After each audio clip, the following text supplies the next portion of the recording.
Bonjour à tous. Alors on se retrouve aujourd'hui avec une 300M 3 litres 5 avec un gros problème de fuite de liquide de frein au niveau du maître cylindre. Donc on voit que le liquide de frein, donc déjà bon, le réservoir est totalement vide et tout le liquide a coulé à l'arrière du maître cylindre pour couler sur le master vac qui est derrière. Donc on va essayer de s'occuper de ça. J'ai commandé un master vac neuf. En anglais c'est un brake booster, et un mètre cylindre avec son réservoir neuf également. J'ai un petit peu de liquide de frein, j'espère que ça sera suffisant, sinon il faudra que je retourne en acheter. Allez, c'est parti, on va commencer par enlever les essuie-glaces et ces caches en plastique. Donc pour enlever les essuie-glaces, on prend un petit tournevis plat, on essaie de faire sauter le cache qui est là.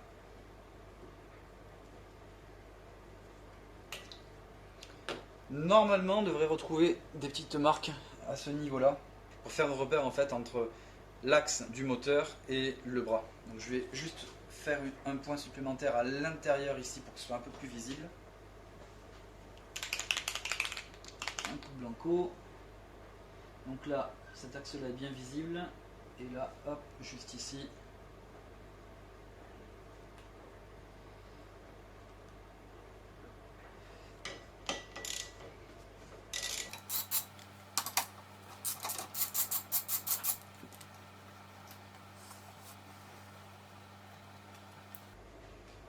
Et ensuite, on ouvre les essuie-glaces doucement.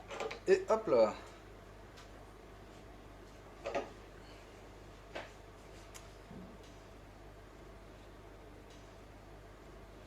Ensuite, on a 1, 2, 3, 4 et 5 vis Torx. Alors ça doit être des Torx 25 je pense.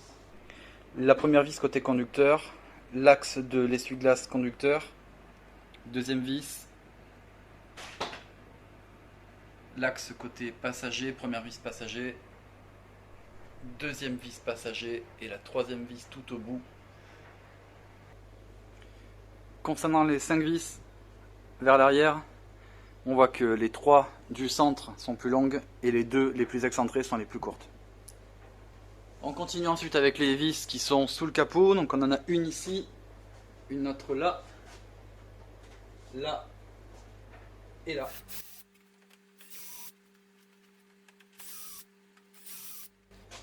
Voilà, 4 vis, même longueur. Ensuite on va continuer par le cache côté passager.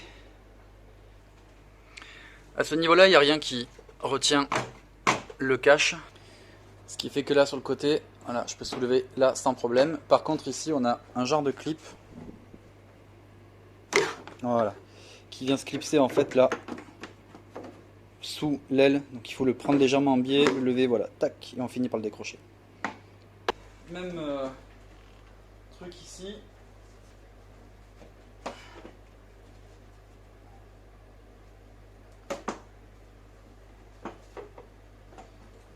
Alors là par contre on est un petit peu embêté par ici l'axe.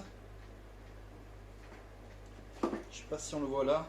Il faut arriver à jouer finement en fait, à tourner. Voilà, hop.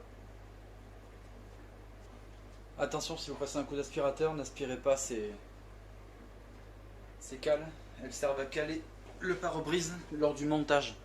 On continue ensuite avec cette barre qui est tenue par 4 boulons de 13 mm de chaque côté.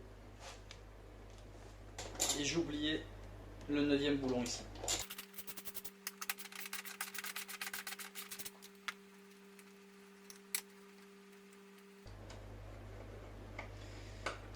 Donc dans les deux cas des deux côtés, on a 2 boulons courts à l'avant et 2 boulons longs vers l'arrière.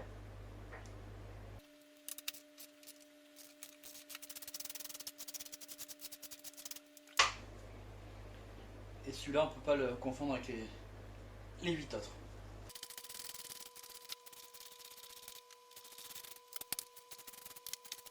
Maintenant qu'on a fait ça, on va enlever cette barre de renfort. Ici, on a le tuyau des gicleurs de lave-glace pour laver le pare-brise. Il est maintenu sous la tôle ici par un petit clip. Hop.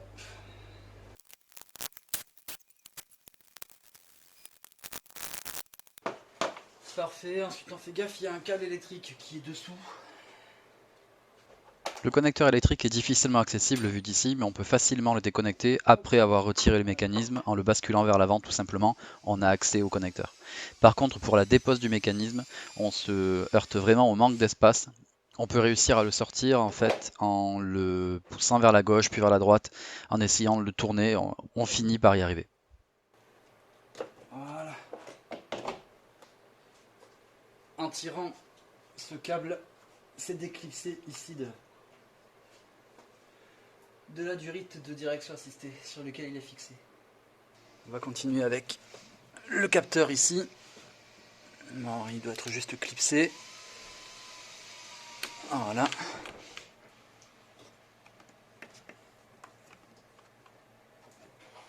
Donc avec un tournevis, hop, voilà, allez, nickel.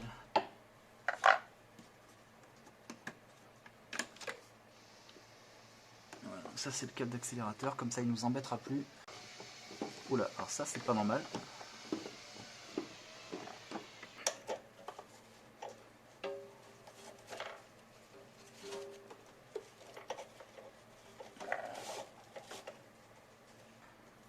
Je vais également défaire les deux connecteurs du faisceau de la boîte de vitesse.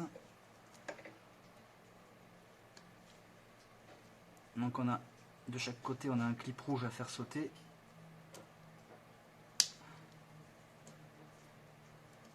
Voilà.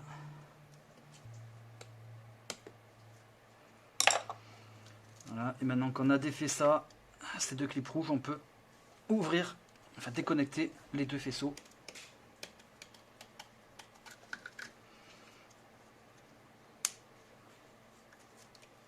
Tirez pas sur les fils.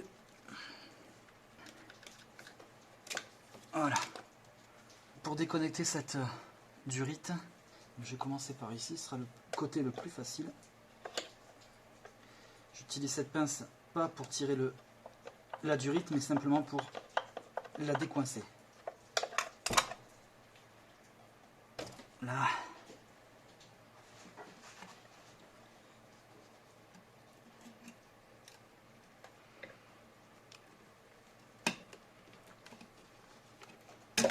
Là, nickel.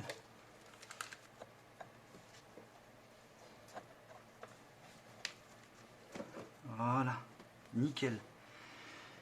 Bien, on va essayer de défaire les durites de frein directement au niveau du maître cylindre. Alors normalement pour faire ce travail là il faudrait utiliser des clés plates spécifiques pour durite. Bon bah je n'en ai pas, donc je vais me débrouiller autrement.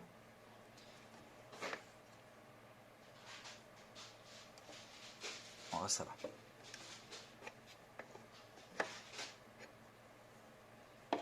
Alors pour éviter de faire une catastrophe et de mettre encore plus de liquide de frein partout, et surtout pour éviter les fuites et que des saletés rentrent dans les canalisations, je vais utiliser des doigts de... c'est un gant en vinyle que j'ai coupé avec des colliers, un sur chaque durite.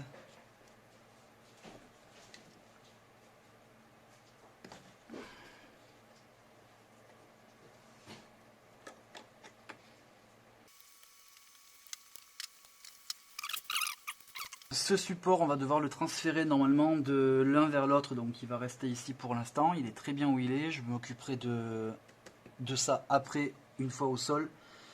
Je devrais quand même mettre de quoi récupérer le peu de liquide qui coule. Hop. Voilà, la suite à l'intérieur de la voiture. C'est parti pour l'intérieur, on va défaire le brake booster, le master vac de l'intérieur. Comme on va rester un moment avec la portière ouverte, je vais faire croire à la voiture qu'elle est fermée. Ah voilà, hop là. Alors déjà la première chose que je remarque c'est ça. Ça a l'air d'être un genre de clip qui devait tenir le câble d'accélérateur, et donc quand j'ai essayé de le faire tenir tout à l'heure, j'ai dû faire tomber cette partie là, donc j'essaierai de régler le problème tout à l'heure. Ensuite, la suite, hop là, se passe là-haut. Bon, j'ai carrément enlevé le cache. J'espère que ça me donnera un petit peu plus de liberté de mouvement. Cette plaque est maintenue par 4 boulons. Voilà. Il faut bien faire attention à ça parce que c'est sur cette plaque qu'on va retrouver, ouais c'est ça, la prise au BD, donc je vais la faire... Ah si, c'est bon. Ok pour un côté, le deuxième... Voilà, ok parfait, comme ça je suis plus embêté par ça.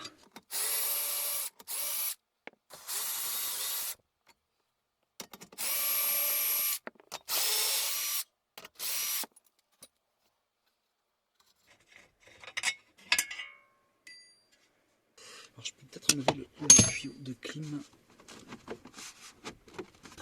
Lui je crois qu'il est tenu à rien. On a un clip là à faire sauter et ensuite 4 écrous, oui 4 écrous, hein, c'est ça, qui ont l'air d'être des écrous de 13. Alors l'emplacement est vraiment rêvé pour ce genre de taf, mais bon. On va commencer par le clip.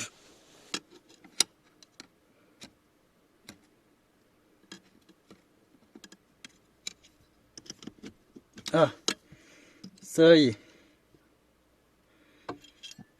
Nickel. Du coup ça, voilà.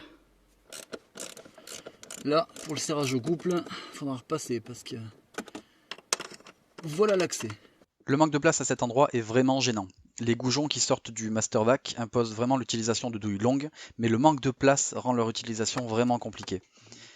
Une douille longue standard de 13 mm, donc de 1/2 pouce, et un cardan par exemple avec une rallonge ne passe pas en fonction de l'écrou que l'on veut démonter.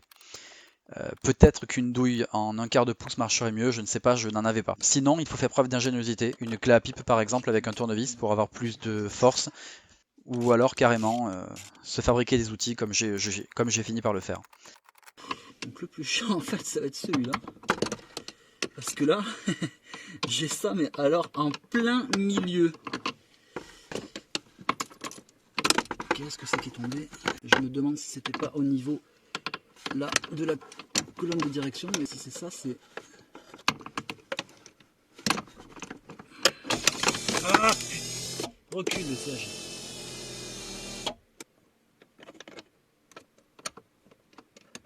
Ah, il y a de l'idée.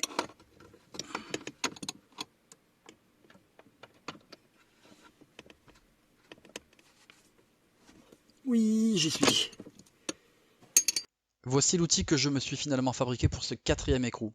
J'ai pris une douille à vidange carrée de 3/8 de pouce, bien qu'une 1/2 pouce aurait été mieux, mais j'ai pris ce que j'avais sous la main, et je l'ai coupée en deux à la scie à métaux. J'ai réussi à la faire tenir dans l'œil d'une clé plate de 19 mm avec des colliers, c'était juste suffisant pour desserrer l'écrou, et j'ai utilisé une clé plate de 13 mm pour finir. Comme je l'ai écrit dans un commentaire précédent, il vaut mieux déposer le maître-cylindre avant de déposer le mastervac. Avec la corrosion, les deux éléments peuvent se souder entre eux et en défaisant ces 4 écrous, on ne peut plus forcer sur le maître-cylindre sans que le mastervac ne bouge. Après coup, je conseille donc vivement de déposer ces 4 écrous qu'après avoir démonté le maître-cylindre du mastervac, ou au moins de les revisser avec les doigts sans serrer. Le maître-cylindre et le support en métal sont maintenus au mastervac par 2 écrous.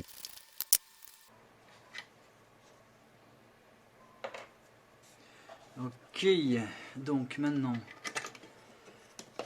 très bien, ça c'était pas compliqué. Ouais voilà. Il s'est soudé en fait avec la corrosion. Ah.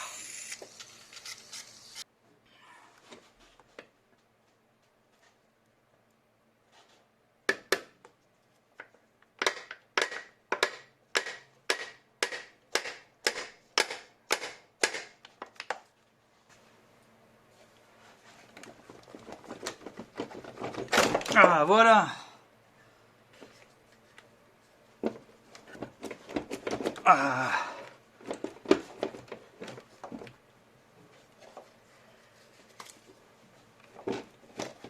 Ah voilà. Le liquide de frein est très corrosif et peut décaper la peinture en cas de contact prolongé. Le châssis à nu peut alors rouiller. Il est donc très important de nettoyer toutes les traces de liquide de frein laissées par la fuite et lors de la dépose du maître-cylindre. J'ai utilisé du nettoyant frein et de l'eau en très grosse quantité. Comme il y avait une grosse fuite et que le liquide de frein avait pu stagner pendant plusieurs jours avant la réparation, il a coulé jusque sous le longeron conducteur et a commencé à attaquer la peinture du châssis. Dans ce cas, il faut gratter la peinture qui se détache avec une brosse, rincer, dégraisser à l'acétone ou au nettoyant frein et appliquer 3 couches de peinture.